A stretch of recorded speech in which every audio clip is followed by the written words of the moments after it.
ಬಂದ ದೇವಕಿ ಕಂದ ನಾವು ಕರೆಯಲು, ನಮ್ಮನ್ನು ಕಾಪಾಡಲು ನೂರಾರು ಕಷ್ಟ ಸಹಿಸಿ ನಮ್ಮನ್ನು ಉದ್ಧರಿಸಲು, ನೂರಾರು ಕಷ್ಟ ಸಹಿಸಿ ನಮ್ಮನ್ನು ಉದ್ಧರಿಸಲು.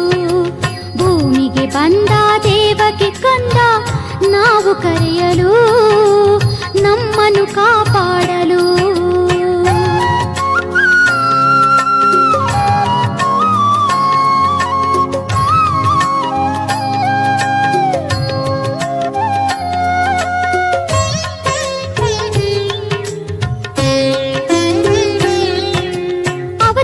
ಮುಗಿಸಬೇಕೆಂದು ನೆಪವೊಡ್ಡಿ ಮಲಗಿದ ಶ್ರೀ ಗುರು ದುಷ್ಟ ಶಕ್ತಿಗಳ ಅಟ್ಟಹಾಸ ಹೆಚ್ಚುತ್ತಾ ನಡೆಯಲು, ಸಮಯವರಿತ ದೇವಾದಿಗಳು ಸುಮ್ಮನೆ ನಿಲ್ಲಲು, ಸಾಧಿಸಿತೆಂದ ಹಿತವೈರಿಗಳು ತರತರದಿ ಕಾಡ